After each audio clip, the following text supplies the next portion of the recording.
જય શ્રી કૃષ્ણ મિત્રો. તો ચાલો શરૂ કરીએ દ્વિતીય સ્કંદનો બીજો ભાગ.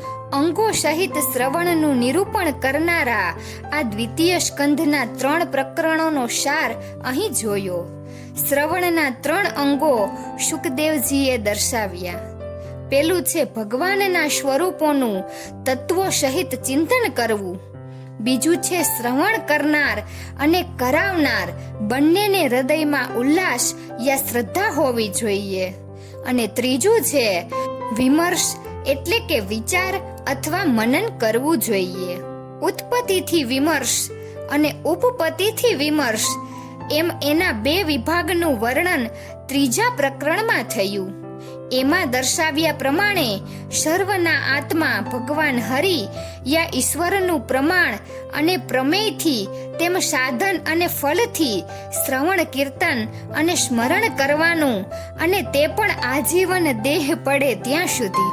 આ 3 વારંવાર કરવાનું કહ્યું. અને મરવા પડેલાએ શું કરવું એ પ્રશ્નના જવાબમાં અષ્ટાંગ યોગનું આચરણ કરવાનું કહ્યું.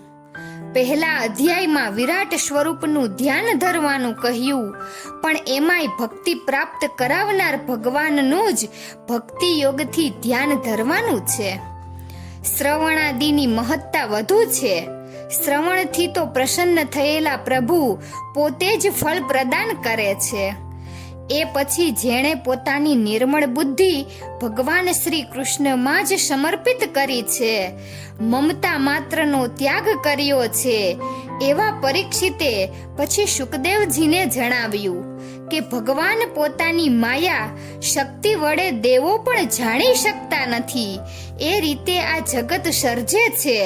અને મહાન શક્તિવાળા એ પરમાત્મા જે રીતે એમાં રમણ કરે છે એ બધું જાણવાની મારી ઈચ્છા છે. હરિની લીલા તો અલૌકિક છે. બ્રહ્માદિ અવતારો લઈ અનેક કર્મો કરે છે અને પ્રકૃતિના સત્વાદી ગુણોને એકી વખતે અને જે ક્રમાનુસાર ધારણ કરે છે એ બધું મને આપ યથાવત સમજાવો. શ્રવણ અને કીર્તન રૂપ ક્રિયા તથા કર્તાના ભેદથી દષ્ટ અને અદષ્ટ એમ 2 પ્રકારના સાધન તથા સાક્ષાત્કાર અને પરંપરાના ભેદથી ભગવાનનો પ્રેમ તથા ભગવત ભક્તોના અંગરૂપી શ્રવણ વગેરેના અંગોથી તો હું વાકેફ બની રહ્યો છું. પણ હવે આપ મને આ જગતનો આવિર્ભાવ તેમ તિરોભાવ સમજાવો. પરીક્ષિતની આ જિજ્ઞાસામાં 5 પ્રશ્નો સમાયા છે. પહેલો છે ભગવાન ઐશ્વર્ય વગેરે 6 ગુણો પૈકી કયા ગુણ રૂપી સાધનથી કાર્ય કરે છે. બીજો છે જો ગુણોથી કરતા હોય તો એ ગુણોનું ક્રમપૂર્વક ગ્રહણ કરે છે કે એક સાથે. ત્રીજો છે સર્વ ગુણો એક સાથે તો ઉત્પન્ન થતા નથી કે લય પામતા નથી, સમૂહથી ધારણ કરે છે. ચોથું છે પોતે તો એકલા છે તો શું પાછા અનેક થઈને એક સાથે વગેરેના પ્રકારથી ગ્રહણ કરે છે. અને 5મો છે જુદા જુદા જન્મો લઈ કર્મો કરતા કર્મને અધીન રહીને એમ કરે છે. હે શુકદેવજી મહારાજ, આપ તો શબ્દ બ્રહ્મમાં અને પરમ બ્રહ્મમાં પણ પ્રવીણ છો, તો મને યથા યોગ્ય સમજાવીને એ કહો. શુત બોલ્યા, રાજા પરીક્ષિતે શ્રી હરિના ગુણાનુવાદ કહેવા આ રીતે પ્રાર્થના કરી એટલે શુકદેવજી મહારાજે ઋષિકેશનું સ્મરણ કરીને ઉત્તર કહેવાનો ઉપક્રમ કર્યો. ઉપક્રમ એટલે દેવ અને ગુરુને નમસ્કાર. 7 નમન કરવાનું કહેતા શ્લોકથી સર્વ શાસ્ત્રોનો નિર્ણય કહેશે. 5 પ્રાર્થનાના વાક્યોથી ભગવાનના મહાત્મ્યનું વર્ણન કરશે અને 1 શ્લોકથી શુકદેવજી વ્યાસને નમન કરશે. નમન કરવાથી જ ભગવાન સર્વ સંદેહો દૂર કરે છે. જોકે પરીક્ષિતે 5 પ્રશ્નો કર્યા હતા, પણ સર્વ સંદેહો દૂર કરવા માટે ભગવાનનું સ્મરણ કર્યું. તેથી એ સંદેહો દૂર કરતા, ભગવાનનું ફરી નામ લેતા એમને નમસ્કાર કરે છે.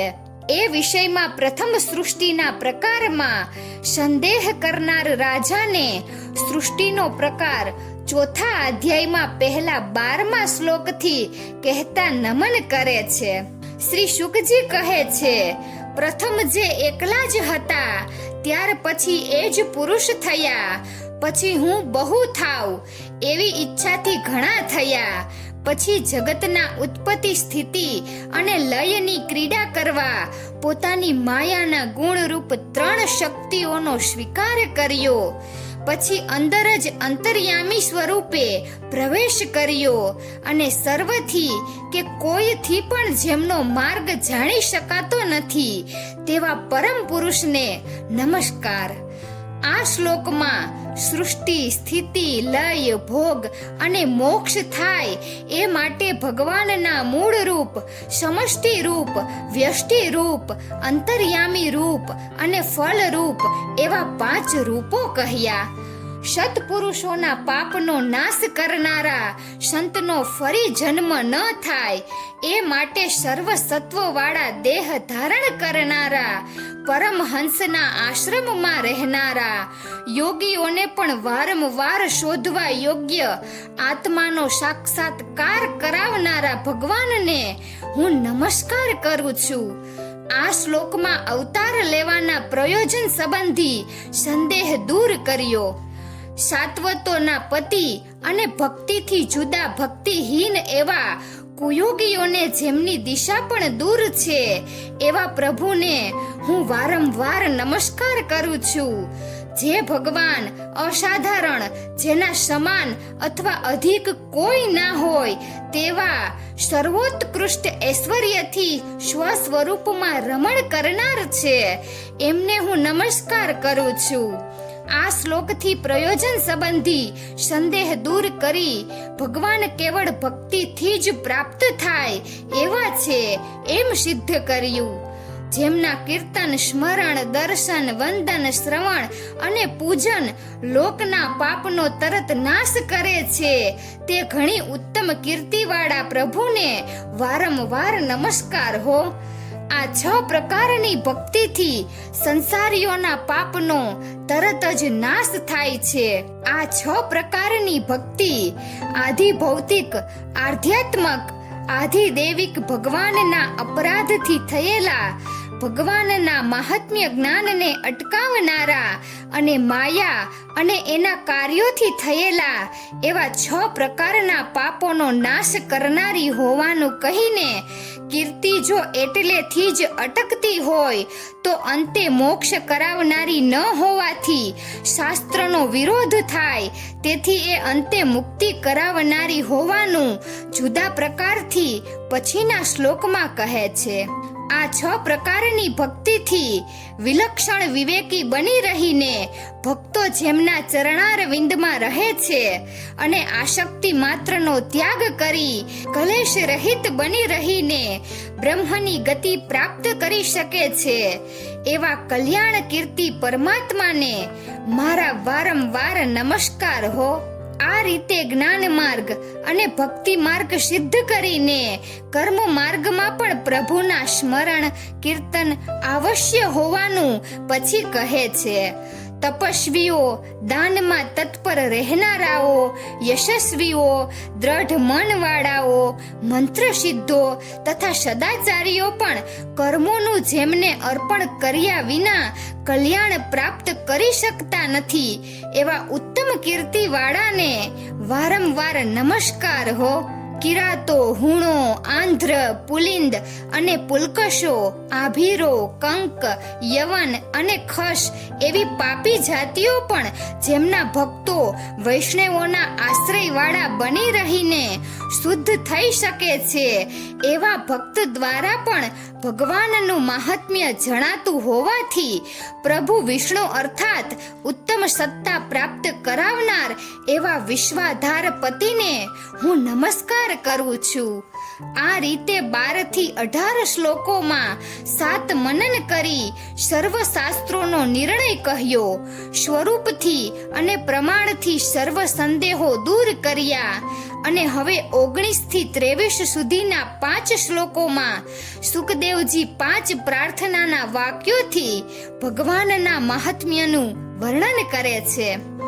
વેદમય, ધર્મમય, તપોમય, સર્વેના આત્મા, શુદ્ધ અંતઃકરણ વાળાઓના અધીશ્વર, કેવળ સત્ય માત્ર બ્રહ્મા અને શંકર માટે પણ આશ્ચર્ય રૂપ એવા ભગવાન પ્રસન્ન થાઓ. લક્ષ્મીના પતિ, યજ્ઞના પતિ, પ્રજાપતિ, બુદ્ધિવાનોના પતિ, લોકપતિ, પૃથ્વીપતિ, અંધક વૃષણી અને સાત્વોના પતિ, તેમ ગતિ પણ અને સત્પુરુષોના પતિ મારા ઉપર પ્રસન્ન થાઓ. જેમના ચરણોના ધ્યાન રૂપ સમાધિથી પવિત્ર કરેલી બુદ્ધિથી કવિઓ આત્માના તત્વને નિશ્ચિત જાણે છે અને યથારુચિ કહે છે, તે ભગવાન મુકુંદ મારા ઉપર પ્રસન્ન થાઓ. પૂર્વે બ્રહ્માના હૃદયમાં પ્રથમ ઉત્તમ સ્મૃતિ કરાવી અનુભવ કરેલા ભગવતીય પદાર્થોથી સૃષ્ટિ રચાવનાર અને પ્રેરક બનીને બ્રહ્માના મુખમાંથી વેદરૂપી શ્રેષ્ઠ વાણી પ્રગટાવનાર ઋષિઓમાં શ્રેષ્ઠ એવા ભગવાન મારા ઉપર પ્રસન્ન થાઓ.